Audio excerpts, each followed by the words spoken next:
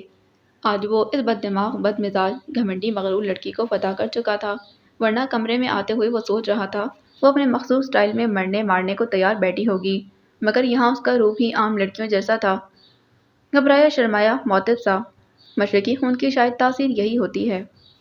ارے بھئی اب آپ کی شکل اتنی بھی ڈراؤنی نہیں ہے کہ جو آپ نے اتنے لمبے گھونگھٹ میں چھپا رکھی ہے، وہ شوخی سے کہتا آگے بڑھا اور اس کا زرتار آنچل چہرے سے الٹ دیا تھا۔ وہ اس وقت اس کے تصورات سے زیادہ حسین لگ رہی تھی۔ فانوس کی روشنی میں اس کا سادہ حسن دمک رہا تھا۔ میک اپ سے پاک چہرے پر بہت نکھار اور کشش تھی۔ کانوں میں گولڈ کے آویزے تھے۔ فراق پیشانی پر بندیاں چمک رہی تھی۔ سائڈ میں جھومر سجا ہوا تھا۔ دونوں ہاتھ بھی اس کے زیورات سے سجے ہوئے تھے۔ صرف اس کے نازک لبوں پر آتشی لپسٹک بہار دے رہی تھی۔ دوپٹہ اس کے ہاتھ سے پھسل کر اس کے شانوں پر گر گیا تھا۔ وہ گنگ سا اس کی صورت دیکھتا رہا جو نگاہیں جھکائے بیٹھی تھی۔ شموئل پر بے خودی چھانے لگی تھی۔ شموئل خبردار، جو تم نے اس کریلے کی تعریف کر کے نیند پر چڑھا دیا، اس سے ایسی باتیں کرو جس سے یہ مرعوب ہو کر ہمیشہ یوں ہی تابعداری سے گردن جھکائے رکھے۔ قبل اس کے کہ وہ جذبات کے ریلے میں بہہ جاتا، اس کے دماغ نے سرگوشی کی تھی۔ وہ فوراً سنبھل گیا، کوٹ اتار کر صوفے پر اچھالا، شوز بیڈ کے نیچے کھسکائے اور تکیہ کھینچ کر اسے کچھ فاصلے پر لیٹ گیا۔ آج بیچاری نانی جان سکون کی نیند سوئیں گی۔ کتنی فکر تھی انہیں، ان کی بد مزاج بد دماغ جھگڑالو نواسی سے کون شادی کرے گا؟ دن رات اسی فکر نے انہیں بیمار کر ڈالا تھا، اور ان کی حالت کو دیکھتے ہوئے میں نے یہ قربانی دینے کا فیصلہ کیا۔ آخر میرے فیصلے سے نانی جان تندرست ہونے لگیں۔ میرا تو پروفیشن ہی دکھی انسانیت کی خدمت ہے، اور شادی کر کے ثواب بھی مل گیا۔ وہ بمشکل مسکراہٹ دبائے اس کی طرف دیکھتا ہوا کہہ رہا تھا، وہ جو اس کی سب زیادتیوں کو بھلائی، پاپا ماما کی پہلی اور آخری خواہش کے مطابق دل سے اس مقدس رشتے کو قبول کیے۔ مشرقی باحیا باوفا بیوی کی محبت لیے اس کی منتظر تھی، اس عہد کے ساتھ کہ وہ اس کی بے لوث خدمت کر کے اپنی گزشتہ ساری بدتمیزیوں کی تلافی کر دے گی، مگر اس نے آتے ہی زخم لگانے شروع کر دیے تھے، اور لفظ ثواب نے تو اس کی نسوانی انا اور وقار کو کچل کر رکھ دیا تھا۔ اچھا، آپ نے مجھ سے شادی ثواب حاصل کرنے کے لیے کی ہے؟ وہ جھٹکے سے سر اٹھا کر بولی، آف کورس، تم جیسی بد دماغ لڑکی سے شادی کرنا عین ثواب ہے۔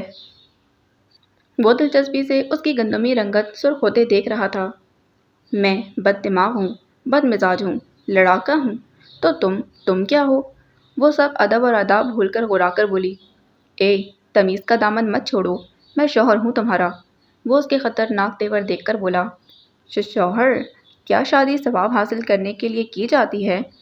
نہیں، شادی کے معنی تو مسرت اور شادمانی کے ہیں، مگر یہ حسرت جب ہوتی ہے، پارٹنر اگر من پسند ہو۔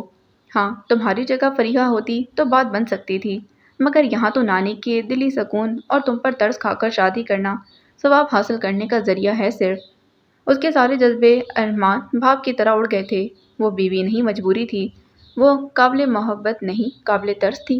سہاگ سیج پر وہ چاہتوں کے پھول چننے کے بجائے اپنے مزاج خدا کے منہ سے سمجھوتوں کے کانٹے چن رہی تھی۔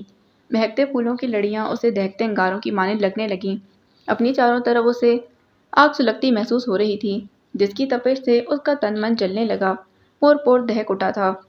اس کی سماعتوں میں ایک نام گونج رہا تھا، فریحہ، فریحہ۔ اس نے اپنے دونوں ہاتھوں سے گھومتے ہوئے سر کو تھام لیا تھا۔ کیا ہوا؟ وہ اس کی وحشت زدہ کیفیت دیکھ کر مذاق بھول کر اس کا ہاتھ پکڑ کر اس کے چہرے کی طرف جھک کر پریشانی سے بولا، چھوڑے مجھے۔ اس نے جھٹکے سے ہاتھ چھڑایا، ہاتھ میں بھری چوڑیاں کھنک اٹھی تھیں۔ یار، میں مذاق کر رہا تھا، تم سیریس ہو گئی؟ وہ خوشامدی لہجے میں بولا، ہاں، کبھی آپ مذاق کرتے ہیں، کبھی ترس کھاتے ہیں، کبھی ثواب کی خاطر دوسروں کو کانٹوں پر گھسیٹتے ہیں۔ میں اندھی ہوں، لنگڑی ہوں، اپاہج ہوں، اس لیے مجھے آپ کے علاوہ کون قبول کر سکتا تھا؟ ثواب میں آپ کو ایسا بخشوں گی، آپ زندگی بھر یاد رکھیں گے۔ وہ روتے ہوئے کہہ رہی تھی اور اپنے زیورات اتار اتار کر پھینک رہی تھی۔ یار، یقین کرو، میں مذاق کر رہا تھا۔ یہ کیا کر رہی ہو؟ اس کی ساری شوخی شرارت ہوا ہو چکی تھی۔ وہ بوکھلایا ہوا اسے زیور اتارنے سے روکنا چاہتا تھا، مگر وہ اس وقت جنونی ہو رہی تھی۔ منٹوں میں وہ سارا زیور اتار کر بیڈ پر پھینک چکی تھی۔ ہاتھ مت لگائیں، وہ اس کی گرفت سے اپنے دونوں ہاتھ چھڑانے کی جدوجہد کرتی غصے سے بولی تھی۔ اتنی حسین رات میں روٹھنا نہیں اچھا، ہر چیز کی باتیں کل پر اٹھا رکھیں، آؤ آج دوستی کر لیں۔ میں نہیں رہوں گی یہاں، اب صرف فریحہ ہی آئے گی، وہ بپرے ہوئے لہجے میں بولی تھی۔ فار گاڈ سیک، وہ مذاق تھا، مذاق کیا۔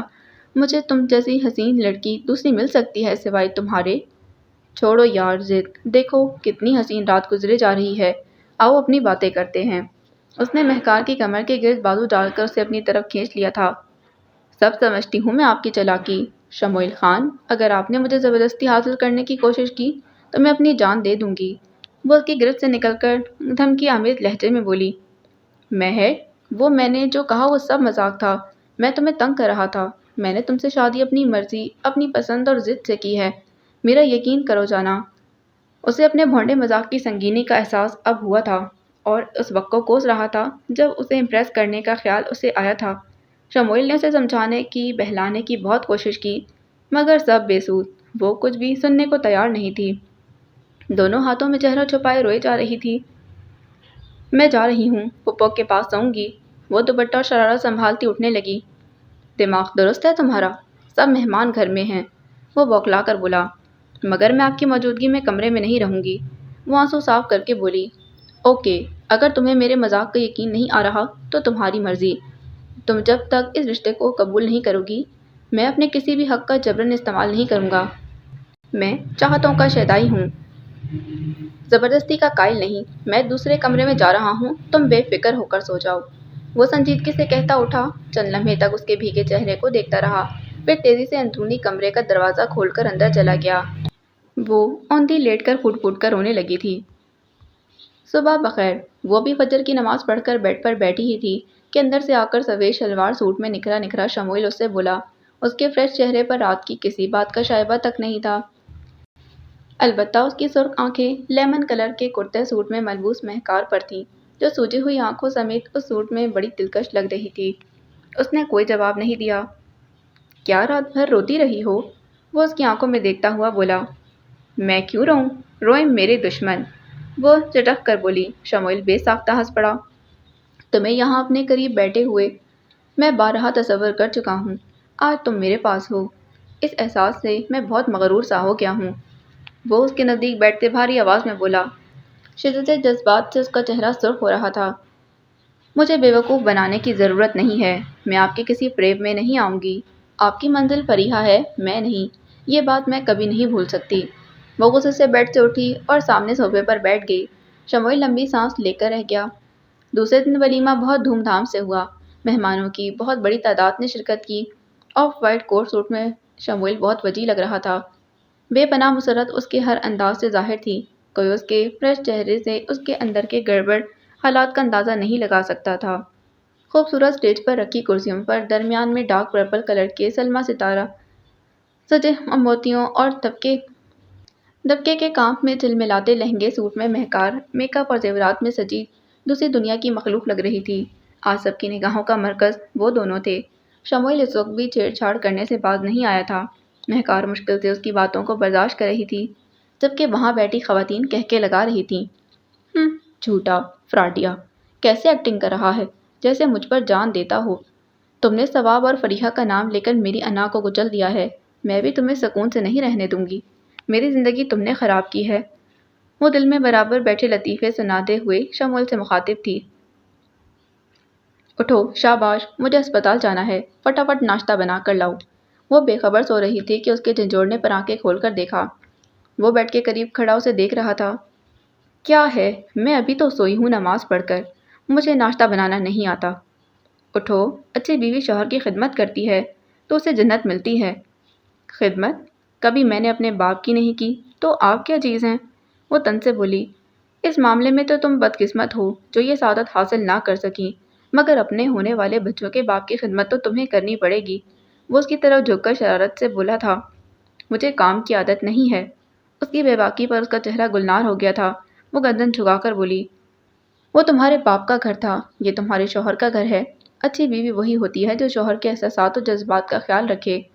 ہماری شادی کو 15 دن ہو چکے ہیں، ابھی تک بھابھی پہلے کی طرح میرا سارا کام کر رہی ہیں۔ اب تمہیں ڈیوٹی سنبھالنی چاہیے۔ کیوں، میں یہاں آپ کی آیا بن کر آئی ہوں؟ وہ بگڑے لہجے میں بولی۔ میرے پاس ابھی ٹائم نہیں ہے، واپسی پر لڑ لینا مجھ سے، پلیز ابھی ناشتہ بنا کر لا دو۔ وہ اس کا ہاتھ پکڑ کر اٹھاتا ہوا بولا۔ مہکار سمجھ گئی تھی وہ ایک نمبر کا ڈھیٹ انسان ہے، جب تک وہ ناشتہ بنا کر نہیں لائے گی وہ یوں ہی بکواس کرتا رہے گا۔ وہ پاؤں پٹکتی کمرے سے چلی گئی۔ شموئیل سیٹی بجاتا ہوا باتھ روم کی طرف بڑھ گیا۔ اس نے بہت کوشش کی مہکار کو یقین دلانے کی، مگر وہ کسی صورت ماننے کو تیار نہیں تھی۔ شموئیل اندرونی بیڈ روم مستقل استعمال کر رہا تھا۔ مہکار نے بھی اس کمرے میں جھانکنے کی کوشش نہیں کی تھی، وہ اپنی دنیا میں مگن تھی۔ شادی کے بعد بھی اس کی روٹین نہیں بدلی تھی۔ شادی کو 15 دن ہو چکے تھے، مگر وہ ابھی تک گھر کے کسی بھی فرد سے گھلی ملی نہیں تھی۔ سارا دن کمرے کو بند کیے بیٹھی رہتی۔ آنسا بیگم اور مہوش نے 2-3 دفعہ اسے تقریبات میں لے جانے کی کوشش کی، مگر اس کے بگڑے تیور دیکھ کر وہ پیچھے ہٹ گئی تھیں۔ آنسا تو ویسے بھی اس کے مزاج سے واقف تھیں۔ انہوں نے بڑی بہو کو بھی سمجھا دیا کہ مہکار کی مرضی کے بغیر کچھ نہ کیا جائے۔ اس طرح اسے ڈھیل مل گئی اپنی منمانی کرنے کی۔ شموئیل تیار ہو کر بیٹھا ناشتے کا انتظار کر رہا تھا۔ پچھلے 1 گھنٹے سے وہ ناشتہ بنانے گئی ہوئی تھی۔ معمولی سے ناشتے میں اتنی دیر، تو کھانے میں کتنا ٹائم لگاؤ گی؟ وہ ناشتہ لے کر آئی تو اخبار ٹیبل پر رکھ کر بولا۔ اتنی جلدی تو بنا کر لائی ہوں، وہ ٹرے اس کے آگے رکھتی بولی۔ ماشاء اللہ، ناشتہ بھی اپنے مزاج کی طرح بنا کر لائی ہو، وہ جلے ہوئے سلائس کو دیکھتا ہوا بولا۔ اور یہ ہاف فرائی انڈے، لگتا ہے ان کو تو ہتھوڑے سے توڑ کر کھانا پڑے گا۔ وہ ایک ایک چیز کو مسکراتے دیکھ کر رائے دے رہا تھا۔ آؤ ناشتہ کرو، تم وہاں کیوں بیٹھ گئی؟ میں صبح کو کچھ نہیں کھاتی، 11 بجے ناشتہ کرتی ہوں۔ اس کی محنت اس کی اتنی محبت سے بنائے گئے ناشتے پر اس کے بھرپور تجزیے نے اس کا دماغ کھولا ڈالا تھا۔ ایک نوالا کھا لو، ناشتہ تم اپنے اسٹینڈرڈ ٹائم کے مطابق ہی کرنا۔ وہ سلائس میں انڈا رکھ کر لایا اور اس کے نہ کرنے کے باوجود زبردستی اس کے منہ میں بھر دیا۔ اسے مجبوراً کھانا پڑا اور اسے اپنے پھوڑ پن کا خود ہی احساس ہوا جب سخت انڈے اور جلے ہوئے سلائس کا ذائقہ اس کے منہ کو کڑوا کر گیا تھا۔ اس نے حیرت سے ناشتہ کرتے شموئیل کو دیکھا جو مزے سے ناشتہ کر رہا تھا۔ اگر اس کے بجائے اس کے خود کے پاس ایسا ناشتہ آتا تو وہ لانے والے کے منہ پر دے مارتی۔ کیا شے ہے یہ آدمی؟ اس نے شموئیل کے چہرے پر نگاہ ڈالتے ہوئے سوچا۔ ارے دیکھنا ہے تو پیار سے دیکھو، حیرت سے کیوں دیکھ رہی ہو؟ وہ چائے پیتے ہوئے مسکرا کر بولا۔ توبہ، اس آدمی کی آنکھیں کتنی تیز ہیں۔ وہ جھپ مٹانے کے لیے باتھ روم کی طرف بڑھ گئی۔ وہ بالوں میں برش کر رہی تھی کہ دروازے پر دستک ہوئی۔ یس کم ان، وہ ایک لمحے کو ہاتھ روک کر بولی۔ کیا ہو رہا ہے بھائی؟ مہوش ہاتھ میں پکڑی ٹرے کے اندر چائے کے 2 کپ رکھے اندر آئی تھی۔ بال بنا رہی تھی، آپ بیٹھیں، وہ بالوں میں بینڈ لگاتی ہوئی بولی۔ آنٹی کو رات سے بخار ہے، وہ دوائی کھا کر سو رہی ہیں۔ سرغام صبح کی فلائٹ سے شکاگو گئے ہیں، بزنس ٹرپ پر، فرحان آیا کے پاس ہے۔ میں بور ہو رہی تھی، سوچا تم سے گپ شپ ہی کی جائے، اگر تم برا نہ مانو تو میں کچھ دیر بیٹھ جاؤں یہاں۔ وہ اس کے ہاتھ میں چائے کا کپ پکڑاتی بولی۔ آپ نے مجھے شرمندہ کر دیا، میں اتنی بھی بد اخلاق نہیں ہوں جو آپ کا اپنے کمرے میں آنا پسند نہیں کروں، وہ ان کے ہاتھ سے مک لیتی مسکرا کر بولی تھی۔ میرا یہ مقصد نہیں، دراصل تم اتنا عرصہ باہر رہی ہو، ظاہری بات ہے تمہیں تنہا رہنے کی عادت ہوگی۔ حالانکہ سرغام کتنی مرتبہ آؤٹنگ کے پروگرام بنا چکے ہیں، مگر آنٹی نے اور میں نے منع کر دیا کہ تم ابھی آنٹی انکل کی اچانک موت کے صدمے سے نہیں سنبھلی ہو، اس لیے زیادہ کہیں آنا جانا پسند نہیں کرتی۔ سرغام کو بھی احساس ہے اس بات کا، اس لیے انہوں نے بھی زور نہیں دیا۔ میں بس چائے پیتے ہوئے بتا رہی تھی۔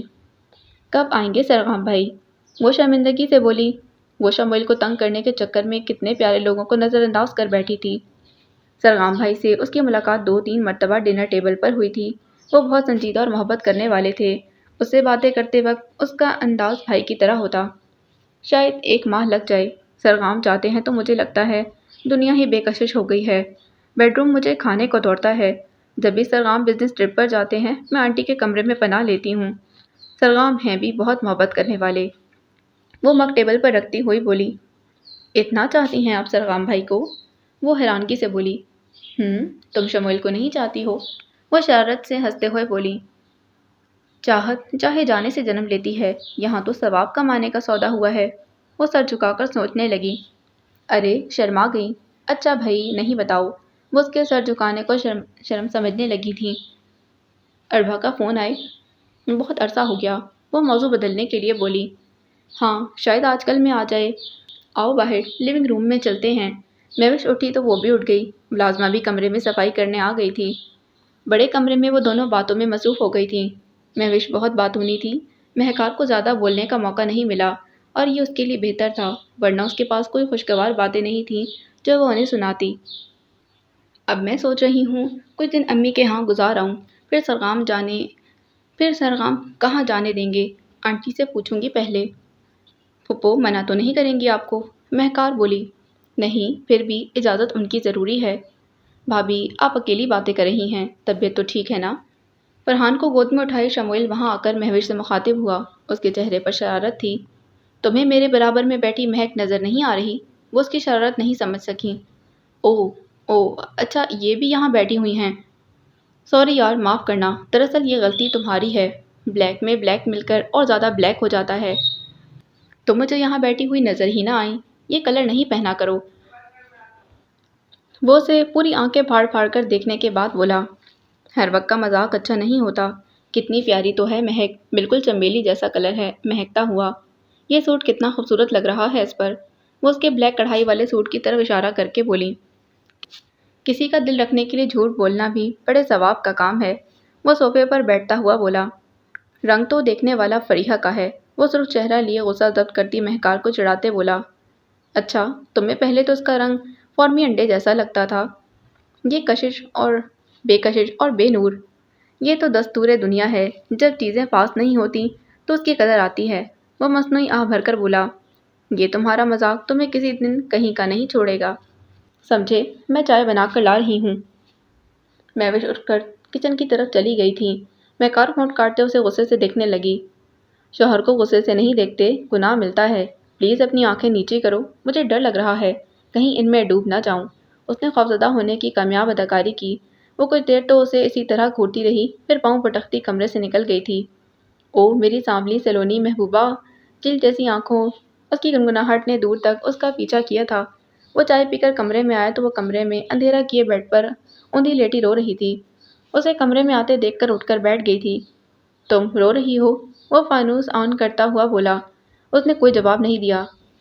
رو نہیں، آج ایک کریم آئی ہے رنگ گورا کرنے والی، میں خاص طور پر تمہارے لیے لایا ہوں، چند روز کے استعمال سے دیکھنا۔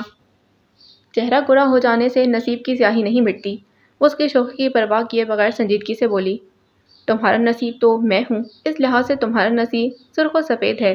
وہ مسکرا کر بولا۔ میں کالی ہوں، بدصورت ہوں، تو کیوں زندگی خراب کی اپنی بھی اور میری بھی؟ بتایا ہے، کچھ مجبوریاں ہوتی ہیں۔ وہ الگ قسم کی ڈھیٹ مٹی کا بنا ہوا تھا، یہ اس کی سنگدلی کے بدلے لے رہا تھا۔ مجبوری نہیں، لالچ بولیے۔ میں بدصورت ہوں، بے کشش ہوں، مگر میرے ساتھ آنے والی دولت بہت کشش اور طاقت رکھتی ہے۔ فریحہ کی محبت سینے سے لگائے، صرف اور صرف دولت حاصل کرنے کے لیے آپ نے مجھ سے شادی کی۔ وہ صوفے پر بیٹھے شموئیل سے ترش لہجے میں بولی تھی۔ اچھا، تمہارا خیال ہے کہ میرے پاس دولت نہیں ہے؟ یہ گھٹیا سوچ ہے تمہاری۔ میرے ڈیڈی مرحوم ملک کے چند بڑے سرمایہ داروں میں شمار ہوتے تھے، اب بھائی جان ہیں۔ مجھے بچپن سے ڈاکٹر بننے کا شوق تھا، اس لیے میں آج کامیاب سرجن ہوں۔ پیسہ میرے پاس بھی کم نہیں۔ چوری پکڑے جانے پر یوں ہی صفائیاں پیش کی جاتی ہیں۔ آپ کا اصل چہرہ میں دیکھ چکی ہوں، اب ایک لمحے کے لیے بھی میں آپ کے ساتھ نہیں رہ سکتی۔ وہ فیصلہ کن لہجے میں بولی۔ تم میرے ساتھ رہ کب رہی ہو؟ ہم الگ الگ کمروں میں رہ رہے ہیں۔ میں گھر والوں کو دھوکہ دینے کے لیے اس کمرے میں آ کر اندر بیڈ روم میں جاتا ہوں کہ انہیں معلوم نہ ہو مجھے کس قدر ہر دھرم بیوی ملی ہے۔ بہرحال میں کچھ دیر آرام کرنے جا رہا ہوں، آج میری نائٹ ڈیوٹی ہے۔ کلینک سے میں اسپتال چلا جاؤں گا۔ اور سنو، زیادہ بولنے والا اکثر پچھتاتا ہے۔ وہ اٹھ کر اندر کمرے میں چلا گیا تھا۔ امی، آپ کچن میں؟ طبیعت ٹھیک نہیں ہے آپ کی؟ وہ نائٹ ڈیوٹی سے آیا تو انصاف بیگم کو کچن میں کام کرتے دیکھ کر بولا۔ مہوش رات کو میکے چلی گئی تھیں، آج بوا بھی نہیں آئیں۔ مہک اٹھنے والی ہے، اس لیے میں ناشتہ بنانے لگی، وہ صبح کی بھوکی ہوتی ہے۔ وہ انڈے فرائی کرتے بولی۔ امی، مت بگاڑیں اس کو اتنا، پہلے ہی اس کی مزاج درست نہیں رہتے۔ اس کا فرض ہے آپ کی خدمت کرنے کا، یا میں اسے بہو نہیں بیٹی سمجھتی ہوں۔ اس نے کہاں کام کیا ہے گھر میں؟ بھائی بھابھی پھولوں کی طرح سنبھال کر رکھتے تھے، وہ مجھے بیٹی سے زیادہ عزیز ہے۔ تم کپڑے بدلو، میں تمہارے لیے بھی ناشتہ بناتی ہوں۔ میں کر کے آیا ہوں۔ وہ ہونٹ بھیجتا ہوا وہاں سے نکل کر بیڈ روم میں آ گیا۔ مہکار اٹھ چکی تھی، ڈریسنگ ٹیبل کے سامنے بیٹھی بال سنوار رہی تھی۔ اس نے ایک نظر تھکے ہوئے سرخ آنکھیں بکھرے بالوں والے شموئیل کو دیکھا، پھر دوبارہ بالوں میں برش چلانے لگی۔ وہ نائٹ ڈیوٹی سے ایسے ہی تھکا ہوا آتا تھا۔ تمہیں معلوم ہے امی جان کی طبیعت ٹھیک نہیں، ناشتہ خود نہیں بنا سکتی تھیں؟ وہ پہلی مرتبہ اسے سنجیدگی سے پوچھ رہا تھا۔ اگر پھپھو نے ناشتہ بنا دیا تو کیا کمال کر دیا، میری ممی بھی میرے لیے ناشتہ بنایا کرتی تھیں۔ وہ بے پرواہ انداز میں بولی۔ میں تمہیں اپنی ماں کی خدمت کرنے کے لیے لایا ہوں، ماں سے تمہاری خدمت کروانے کے لیے نہیں۔ اتنا چیخ کیوں رہے ہیں؟ ماں وہ آپ کی ہیں، شوق سے خدمت کیجیے، میں نے کب روکا ہے؟ میری ماں تمہارے لیے بھی ماں کا درجہ رکھتی ہے، جاؤ جا کر ان سے معافی مانگو اور آئندہ میں کبھی انہیں اس طرح کام کرتے نہ دیکھوں۔ اس وقت وہ بہت غصے میں تھا۔ کلنڈرا شموئیل کہیں غائب ہو گیا تھا۔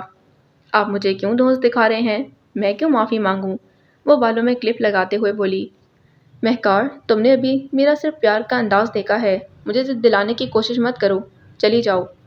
کتنی معصوم اور ہمدرد نظر آنے والی پھپھو، کتنی مکار اور چالاک ہیں، ذرا سا ناشتہ کیا بنا رہی ہیں، بیٹے کو بھڑکا کر بھیج دیا۔ مہکار، تم میرے سامنے میری فرشتوں جیسی ماں کی توہین کر رہی ہو۔ وہ غصے سے بھپرا ہوا خود پر قابو نہ پا سکا، اس کا ہاتھ اٹھتا چلا گیا۔ مہکار کے رخساروں پر اس کی مضبوط انگلیوں کے نشان چھپ چکے تھے، وہ دونوں ہاتھوں میں چہرہ چھپائے رو رہی تھی۔ میں سمجھا تھا تم ناز و نام میں پلی ایک ناسمجھ اور ضدی لڑکی ہو، مگر یہ میری بھول تھی، تم نہایت خود سر، خود پسند اور حد درجہ بدتمیز لڑکی ہو، جسے رشتوں کے تقدس کا نہ احترام ہے اور نہ لحاظ۔ میں نے تم میں اپنا آئیڈیل تلاش کیا تھا، میں نے تم سے شادی کرنے کی خاطر ماموں سے دشمنی لی، انہوں نے کوئی لحاظ اور مربت کے بغیر مجھے لالچ دیے، بے پناہ دولت کے، جائیداد کے۔ چھوٹے ماموں فرحین کے لیے بضد تھے، بڑے ماموں فریحہ کے لیے۔ مگر میرے صاف انکار پر مجھے دھمکیاں دیں۔ میں ذرا بھی مروب نہیں ہوا۔ میں نے یہ باتیں کسی کو بھی نہیں بتائیں، حتیٰ کہ فرحاد کو بھی کبھی ظاہر نہیں کیا، اور امی اور نانوں سے ضد کر کے تم سے شادی کی۔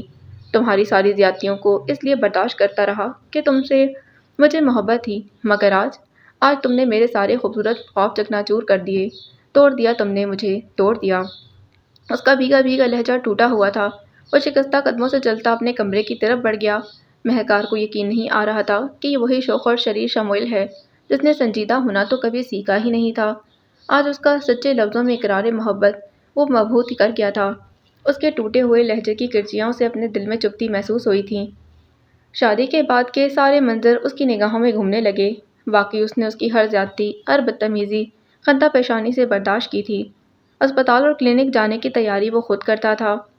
صبح کا ناشتہ اسے ملازمہ کے ہاتھ کا پسند نہیں تھا، اس لیے پہلے بھابھی بنا دیا کرتی تھیں۔ شادی کے بعد اس نے منع کر دیا۔ مہکار نے اسے مشکلوں سے ایک دفعہ جلا ہوا ناشتہ تیار کر کے دیا جسے اس نے بخوشی کھا لیا تھا۔ اس کے بعد نہ اس نے کہا اور نہ اس نے خود بنا کر دیا، بلکہ وہ ناشتہ خود کر کے چلا جاتا تھا۔ وہ بے خبر سوتی رہتی تھی۔ لنچ اور ڈنر گھر والوں کے ساتھ کرتا۔ اس کی مرضی ہوتی تو وہ جاتی، ورنہ زیادہ تر ملازمہ اسے کمرے میں دے جاتی تھی۔ گھر والے بھی اس کی باتیں اس لیے برداشت کر رہے تھے کہ وہ اسے عزیز تھی، ورنہ یہ تو عام بات ہے کہ اگر شوہر قدر کرنے والا ہوگا تو سسرال والے خود قدر کرتے ہیں۔ میں کتنی بدنصیب ہوں جو اتنے بہترین انسان کی قدر ہی نہ کر سکی۔ نہیں، میں آپ کو آپ کا آئیڈیل بن کر دکھاؤں گی۔ میں آپ کے فخر کو قائم رکھوں گی۔ میں آپ کو پانے کے لیے خود کو مٹا دوں گی، مار دوں گی اپنی انا کو۔ رمضان المبارک کا بابرکت مہینہ شروع ہو چکا تھا۔ آج 19واں روزہ تھا۔ وہ جلدی جلدی ملازمہ کے ساتھ مل کر دسترخوان پر افطاری کا سامان رکھ رہی تھی۔ 2 دن پہلے شموئیل نانی جان کو لے آیا تھا اور ان کے حکم پر قالین پر دسترخوان بچھا کر روزہ اور سحری کھائی جاتی تھی۔ انہوں نے سرخ دسترخوان کو استعمال کرنے کی اس قدر فضیلت بیان کی کہ ملازم 2-4 بازاروں میں گھما جب کہیں اس کو سرخ دسترخوان ملا تھا۔ سرقام صرف کچھ عرصے کے لیے شکاگو میں ہی رک گیا تھا اور انہوں نے مہوش اور فرحان کو بھی رمضان سے پہلے بلوا لیا تھا۔ ان دونوں کے جانے سے گھر میں سناٹا چھا گیا تھا۔ شموئیل کی ساری شوخی اور شرارتیں گم ہو چکی تھیں۔ اس دن کے بعد سے اس نے مہکار کو مخاطب کرنا ہی چھوڑ دیا تھا۔ بازی الٹ گئی تھی۔ پہلے وہ اس کے بگڑے تیوروں کے باوجود اس کی دلجوئی میں لگا رہتا تھا، اس کی ہر بد مزاجی اور تنگ مزاجی کی پرواہ کیے بغیر، اور اب وہ بالکل کٹھور اور سنگ دل بن گیا تھا۔ مہکار نے اپنے آپ کو اس کے لیے بدل ڈالا تھا۔ اس کا ہر کام اپنے ہاتھ سے کرتی تھیں۔ ناشتہ، لنچ، ڈنر خانسامہ کے ساتھ مل کر خود تیار کرتی، اس کے ڈریس پریس کرتی، شوز پالش کرتی، اس کے اٹھنے سے پہلے اس کے تمام کام اور سامان باتھ روم میں رکھ دیتی، اس کے تیار ہونے تک ناشتہ ٹیبل پر سجا دیتی۔ پپو کی بھی بے حد خدمت کر رہی تھی۔ 3 ماہ کے عرصے میں اس نے اپنے آپ کو مکمل بدل لیا تھا۔ اکھڑ بدتمیز مہکار بہت سلیقہ شعار سگڑ اور باتمیز ہو گئی تھی، مگر وہ اس کی جانب سے ایسا بدتر ہوا تھا کہ ایک نگاہ ڈالنے کا روادار نہ تھا۔ وہ جتنا اس کی طرف بڑھتی وہ اتنا ہی دور ہوتا جاتا۔ پچھلے مہینے وہ ذاتی ہسپتال بنانے کے سلسلے میں اس قدر بزی رہا کہ گھر میں بھی بہت لیٹ آتا تھا۔ روزہ کھلنے میں 15 منٹ باقی تھے۔ مہکار دسترخوان پر سب سامان سجا چکی تھی اور وضو کرنے بھی چلی گئی۔ ماشاءاللہ، مجھے یقین نہیں آ رہا کہ یہ مہکار اتنی سمجھدار، خدمت گزار ہو گئی ہے۔ مجھے ڈر تھا کہ یہ کس طرح نبھا کرے گی، مگر اللہ کا کرم ہے، اس نے خود کو سنبھال لیا ہے۔ ہاں امی، 3 مہینوں سے تو مہکار بالکل بدل گئی ہے۔ لگتا ہی نہیں یہ بہو ہے، بالکل بیٹی کی طرح میری دیکھ بھال کرتی ہے اور گھر بھی سنبھال رکھا ہے۔ آنسا اس کی تعریف کرتی ہوئے بولی۔ وہ اسے بہت خوش رہنے لگی تھیں۔ کام وغیرہ سے فارغ ہونے کے بعد مہکار انہی سے باتیں کرنے لگی تھی۔ مہکار وضو کر کے آ کر یاسین پڑھنے لگی۔ شموئیل سلام کرتا ہوا کمرے میں آیا تھا۔ وعلیکم السلام، وقت کے وقت گھر میں گھستے ہو، 1 آدھ گھنٹے پہلے آ جایا کرو۔ روزے پورے رکھ رہے ہو، آرام بالکل بھی نہیں کر رہے۔ نانی جان اسے دیکھتے ہی شروع ہو گئیں۔ نانی جان دعا کیجیے، اسپتال جلد مکمل ہو جائے، وہ سنجیدگی سے بولا۔ مہکار نے لمحے بھر کو مجموعے اور وظائف سے نگاہ اس کے چہرے پر ڈالی تھی۔ سفید کلف دار کرتے سوٹ میں سفید کروشیے کی بنی ٹوپی پہنے اس کے وجیح چہرے پر تھکن کے آثار تھے۔ ساری تازگی اور بشاشت کھو گئی تھی۔ اس کا شدت سے دل چاہا اپنی پلکوں سے اس کی ساری تھکن چن لے، اس کی زہر انگیز آنکھوں میں کھو کر اپنی ساری سنجیدگی بھول جائے، اس کی گداز باہوں میں چپ کر ساری رنجشیں سرد مہندی بھلا کر پھر سے وہی شوخ اور شریر شموئیل بن جائے۔ کاش رمضان کا بابرکت مہینہ بہت صورت سے گزر رہا تھا۔ سحری اور افطاری کی تیاریوں کے ساتھ ساتھ عید کی تیاریاں بھی شروع ہو گئی تھیں۔ وہ زندگی میں پہلی مرتبہ بہت جوش و خروش سے گھر سنوارنے میں لگی ہوئی تھی۔ ملازمین کے ساتھ مل کر اس نے پورے گھر کی ترتیب بدل ڈالی تھی۔ لیونگ روم اور ڈائننگ روم میں نیا فرنیچر اور قالین ڈالے، سب جگہوں کے پردے تبدیل کیے گئے۔ تین اطراف پھیلے ہوئے بڑے سارے لان میں بھی باہر سے پھولوں والے نہایت قیمتی اور دلربا پودے منگوائے گئے تھے۔ باہر سے اندر تک پورا ولا جگمگا رہا تھا۔ نانی جان اور آنسا بیگم اس کی تعریف کرتے نہیں تھکتی تھیں، مگر جس کی خاطر یہ چینج آیا تھا، جس کی ایک توصیفی نگاہ کرم کی خاطر، جس کے ایک تعریفی جملے کے لیے اس کے کان اور آنکھیں منتظر تھے، جس کی شدید محبت کی کشش نے اس کا تن من بدل ڈالا تھا، جس کے ایک تعریفی جملے کے لیے اس کے کان اور آنکھیں منتظر تھے، جس کی شدید محبت کی کشش نے اس کا تن من بدل ڈالا تھا، جس کے پلٹ کے آنے کے انتظار میں وہ رات دن شمع کی طرح سلگنے لگی تھی، جو اس کے سینے میں دل بن کر دھڑکنے لگا تھا، مگر وہ اس نے گریزا تھا۔ اس کے جذبوں کو جاننے کے باوجود اس کی چاہتوں کو محسوس کر کے بھی پتھر بنا ہوا تھا۔ اس کی ضد اس کی راہ کی رکاوٹ تھی تو وہ انا کے بھنور میں پھنسی ہوئی تھی۔ دونوں پہل کرنے کے لیے، جھکنے کے لیے راضی نہیں تھے۔ بیٹا، اس کو کہتے ہیں چراغ تلے اندھیرا۔ وہ نماز اور تراویح سے فارغ ہونے کے بعد چائے بنانے کے ارادے سے اپنے کمرے سے نکل کر کچن کی طرف جا رہی تھی۔ راہداری سے گزرتے ہوئے اندر کمرے میں نانی کی آواز سن کر ٹھٹک کر رک گئی تھی۔ کھڑکی پر پردہ پڑا ہوا تھا، وہ وہاں کھڑی ہو گئی۔ اتنے بڑے ڈاکٹر ہوتے ہوئے تمہیں اس بات کی فکر اور پریشانی نہیں ہے کہ مہکار کی گود ابھی تک خالی ہے؟ شادی کو سال ہونے والا ہے، کوئی علاج وغیرہ کرواؤ۔ اربا کی گود میں ماشاءاللہ مہینے بھر کی بیٹی کھیل رہی ہے، کتنی خوبصورت تصویریں ہیں اس کی۔ نانی جان کی تشویش اسے اندر تک زخمی کر گئی تھی، شرمندگی اور خوف سے وہ کانپ گئی تھی۔ ارے نانی جان، ابھی ہم خود بچے ہیں، بھلا ابھی ہماری عمر ہی کیا ہے؟ ویسے بھی میں اتنا بزی ہوں، ان دنوں بچے قطع نہیں سنبھال سکتا۔ اندر سے بہت عرصے بعد اس کی شوخی بھری آواز سنائی دی تھی۔ اس کی آنکھوں میں مارے ندامت کے پانی جمع ہونے لگا۔ کتنا عظیم اور اعلیٰ ظرف تھا جو اب بھی رسوائی سے بچا لیا تھا۔ ہاں، بچوں کو تو جیسے تم ہی سنبھالو گے۔ ظاہر سی بات ہے نانی جان، امی تو بہت کمزور ہو گئی ہیں اور آپ کی پوتی صاحبہ اپنے ناز نخرے سنبھال لیں تو بہت ہے، بچے کہاں سنبھالیں جائیں گے ان سے؟ اور ویسے بھی آج کل ماڈرن دور ہے، بچے تو باپ ہی سنبھالتے ہیں، ماں کو تو فیشن سے فرصت نہیں ہوتی۔ تم سے تو بات کر کے محسوس ہوتا ہے پتھر سے سر پھوڑا ہے۔ نانی کی جنجلائی ہوئی آواز آئی تھی۔ بیٹا، مہکار کو ساتھ لے جاؤ، ہو سکتا ہے آج چاند رات ہو جائے، عید کی شاپنگ کروا لاؤ اسے۔ بچی نے گھر سنوار دیا ہے مگر اپنے لیے جوڑا تک نہیں لائی، جائے کس کے ساتھ وہ؟ سہیلی کوئی اس کی ہے نہیں، بھائیوں کے بچوں نے یہاں آنا ایسے چھوڑ دیا جیسے ہم سے کسی کا کوئی رشتہ ہی نہیں۔ امی کو آئے ہوئے بھی پورا مہینہ ہو گیا مگر مجال ہے کوئی بیٹا بہو یا پوتا پوتی آ کر جھانکے ہوں یہاں۔ آنسا بیگم کی آواز آئی تھی۔ نانی جان اب یہاں سے کہیں نہیں جائیں گی، کوئی آیا بھی تو میں نانی کو نہیں جانے دوں گا۔ کیسا فیض دیتی ہے آج کل کی اولاد، اس اولاد کے پیچھے ماں باپ زندگی خراب کر دیتے ہیں، ان کی بھلائی میں اپنا چین اور سکون گوا کر انہیں اس قابل کرتے ہیں، اور جب اولاد کا وقت آتا ہے ماں باپ کی پرورش کا بدلہ اتارنے کا تو وہ انہیں بوجھ لگنے لگتے ہیں۔ ان کی آواز بھیگنے لگی تھی۔ سب مرد ایسے نہیں ہوتے نانی جان، بے غیرت اور کم ظرف ہوتے ہیں وہ مرد جو بیوی کے منہ سے ماں کی برائی سننے کی بجائے اس کا منہ نہیں توڑتے۔ اندر سے شموئیل کی بھاری آواز سنائی دی اور مہکار کے دونوں ہاتھ بے اختیار اپنے رخساروں پر جم گئے تھے۔ پھپھو کو اس دن ناشتہ بناتے دیکھ اور اس کے منہ سے ان کے لیے گستاخی کے جملے سن کر اس نے لمحہ بھر میں اپنی محبت اور چاہت بھلا کر اس کے رخساروں پر اپنی انگلیوں کے ایسے نشان چھوڑے تھے کہ گزشتہ 2 دن تک اس نے رخساروں پر ثبت نشانوں کو ملازمین اور پھپھو سے چھپانے کے لیے کیا کیا جتن کیے تھے۔ ماں سے گستاخی کی سزا میں بھی اس نے بولنا ترک کر چکا تھا۔ سچ ہے یہ بھی کسی بزرگ کا فرمانا، جو مرد ماں کی عزت کرتا ہے وہ بیوی سے محبت کرتا ہے۔ اس کی شرافت، اس کی چاہت کا یہ ثبوت بہت تھا کہ 10 ماہ کا عرصہ گزر جانے کے باوجود وہ بھٹکا نہیں تھا، نہ ہی اس نے مہکار کو زبردستی قائل کرنے کی کوشش کی تھی۔ وہ خاموشی سے کچن میں آ کر وہاں موجود ڈائننگ ٹیبل کے گرد رکھی کرسی پر بیٹھ گئی تھی۔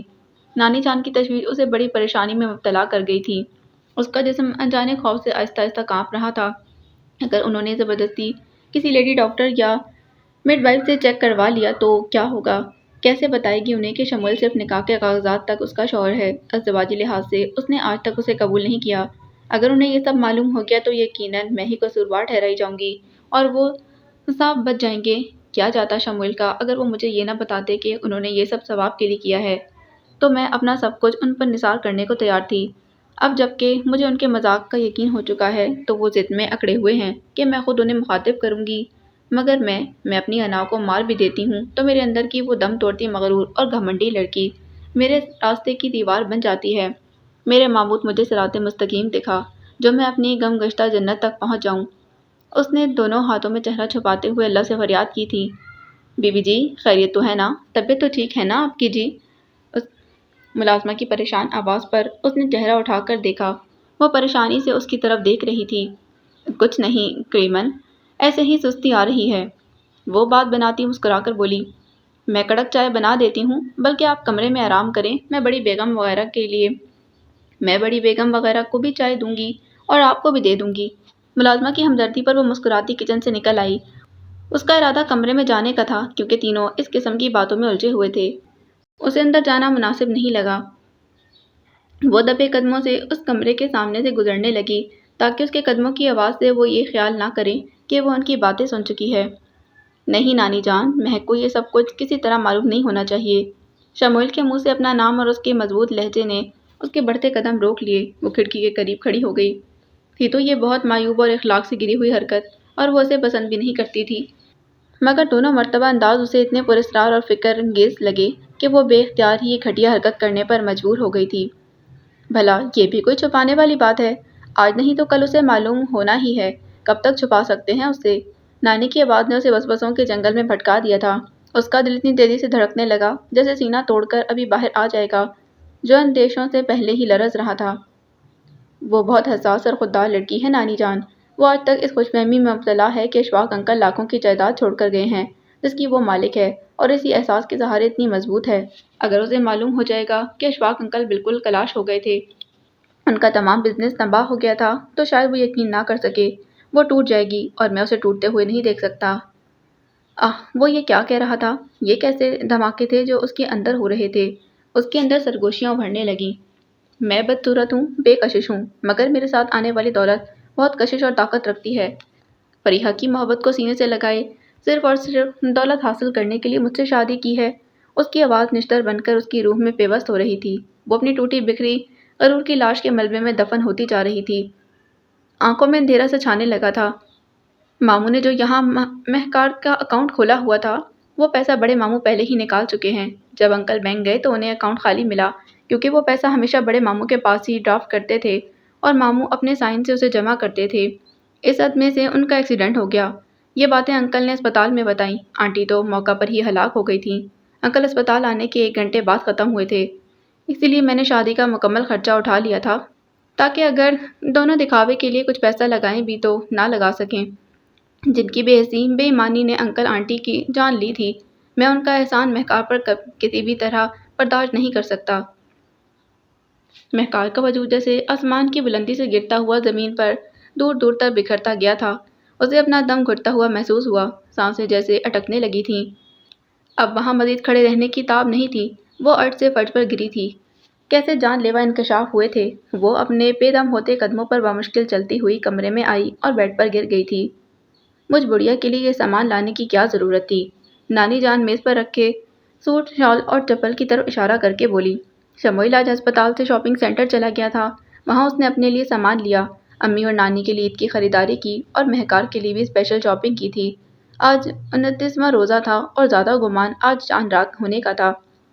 نانی جان، عید تو اصل میں بوڑھوں اور بچوں کی ہوتی ہے، ہم جوانوں کا کیا ہے؟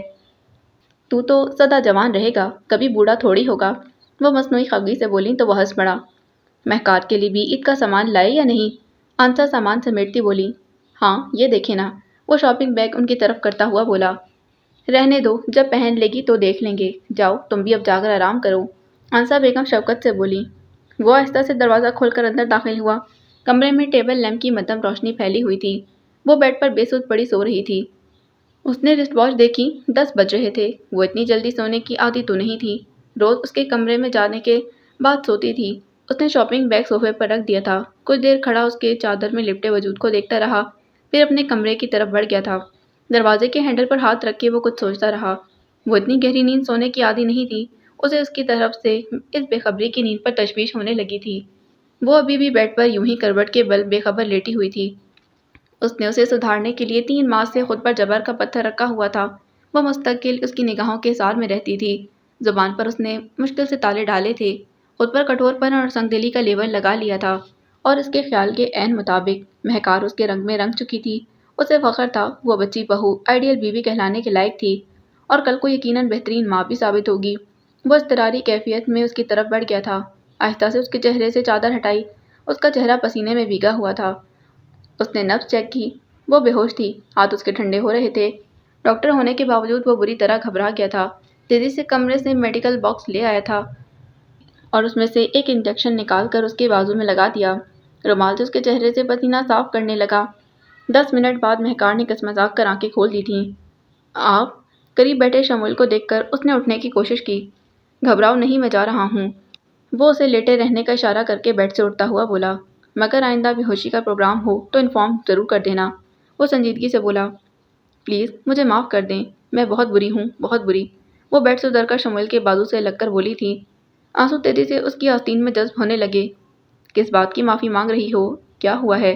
شمول اس کا ہاتھ پکڑ کر بیڈ پر بیٹھتا ہوا بولا، میں نے کتنا تنگ کیا ہے آپ کو، میں سمجھ ہی نہ سکی۔ آپ اتنے گریٹ ہیں کہ آپ کی عظمتوں کے اعتراف کے لیے میرے پاس الفاظ نہیں۔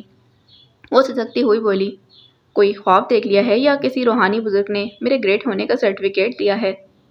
میں غلط ہوں۔ اس کا احساس مجھے بہت عرصے پہلے ہو گیا تھا، مگر اپنی کم مائگی اور آپ کی اعلیٰ ظرفی کا ثبوت مجھے کچھ دیر پہلے آپ کی نانی سے باتیں سن کر ہوا ہے۔ مجھے ماما پاپا نے یوں بے خبر رکھا کہ پاپا کا بزنس… پلیز مہکار، اس ذکر کو ان کے ساتھ ہی دفن رہنے دو۔ میری کوشش یہی رہی تھی کہ تمہیں کسی بات کا علم نہ ہو پائے۔ اگر اب تم نے اتفاق سے سن ہی لیا ہے تو آئندہ کبھی اس موضوع کو زیر بحث نہ لانا۔ ماموں تمہیں احساس کمتری میں مبتلا نہیں دیکھنا چاہتے تھے، اور میں بھی نہیں چاہتا۔ وہ اس کے آنسو صاف کرتا ہوا بولا، جو کچھ ہوا بھول جاؤ، میرے پاس جو بھی ہے وہ سب تمہارا ہی ہے۔ اس کے بہتے آنسو ایک لمحے بھر میں موم کر گئے تھے۔ آپ نے مجھے معاف کر دیا نا؟ وہ اس کی طرف دیکھتے ہوئے ملتجی لہجے میں بولی، ہاں، مگر ایک وعدے کے ساتھ، کبھی بھی بڑوں سے زبان چلانے کی کوشش نہ کرنا۔ وہ سنجیدگی سے بولا، میں بہت شرمندہ ہوں، اب آپ کو کوئی بھی شکایت کا موقع نہیں ملے گا۔ اس کی انا اپنے جانثار باوفا محبوب شوہر کے آگے دم توڑ چکی تھی۔ وہ شرمائی لجائی نگاہیں جھکائے اس کے پاس بیٹھی ہوئی تھی۔ وہ نگاہوں میں چاہتوں کے دیپ جلائے اسے دیکھ رہا تھا۔ کاش تم پہلے سدھر جاتی تو یہ 10 ماہ ضائع نہ ہوتے۔ یا کاش تم یہ مگرمچھ جیسے آنسو پہلے بہا لیتی تو اتنا عرصہ یوں نہ گزرتا۔ میں مگرمچھ کے آنسو بہا رہی ہوں؟ وہ حسب عادت جھٹکے سے بولی، نہیں بھائی، تم تو اپنے آنسو بہا رہی ہو، دیکھو نا کتنی کشش ہے ان آنکھوں میں۔ میں سب لڑائی بھلا کر لمحے بھر میں تم سے صلح کر بیٹھا ہوں۔ وہ ہنستا ہوا بولا۔ باہر سے شور کی آواز آ رہی تھی۔ چاند نظر آ گیا ہے۔ مبارک ہو، میری تو واقعی کلید ہے۔ وہ اسے بازو میں چباتا ہوا بولا، چلو جھٹپٹ تیار ہو جاؤ، آج کی رات ہماری ہے، تمہیں شاپنگ کروا کر لاؤں، اور ہاں، تمہیں منہ دکھائی بھی تو دینی ہے۔ اس دن مارے خوشی کے میں لانا ہی بھول گیا تھا۔ اب تم اپنی پسند سے جو چاہو لے لینا۔